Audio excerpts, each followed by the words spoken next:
If you know my son Christopher, you absolutely know how polite he is. Even if I ask him to do something, he doesn't want to do it. Oh, no, thank you, Daddy. I'd rather not. And it's always so cute, and we always work on his manners. So Chris and I are going to Wawa one day to pick up some food, and he's quicker than I am, so he's shooting in, and he's walking behind this man.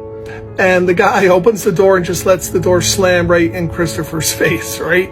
Maybe he didn't see my 6 foot tall, 170-pound son, maybe. But, so Chris goes and opens the door, and now I'm like right behind Chrissy. And Chris goes right up to the man and goes, "What's your name? What's your name?" The guy goes, "Steven." And Christopher goes, "Mr. Steven, you need to open the door. It's rude." And he was like, "I'm sorry." And Chris, not satisfied, "Mr. Steven, do it again. Do it again, please." And he's looking at me, and Chris was like, "Please, Mr. Steven, please, Mr. Steven." And the guy's looking around like a fish out of water. And when people stop shopping to look at you, what's going on? I don't know if you ever experienced that. So the big crowd in Wawa at the sandwich counter, they're all kind of like looking over there, pretending not to look at us. And the man turns to me and goes, "What does he want?" And I'm like, "Well, he wants you to go back outside and open the door and not let it slam in his face."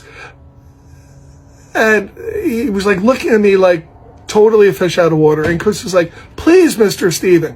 Now you have to understand, Christopher used to let the door slam. And he never cared or was aware of anybody behind him. He just used to let it slam. So we worked really hard on having him hold the door, make sure the door was held open for the person behind him. So he's just doing this thing. I told that to the man, a stranger, and he goes, "All right." And to this guy's credit, amazing guy, goes back outside Wawa with Christopher. This time holds the door open for Chris, and they both walk in.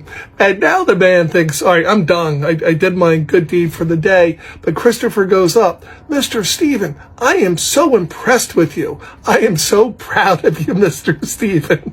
And then one person got the camera, started to clap, and then like 8, 9 people arms started to clap, and Mr. Steven waved and like walked on to buy his bread or whatever he wanted at Wawa.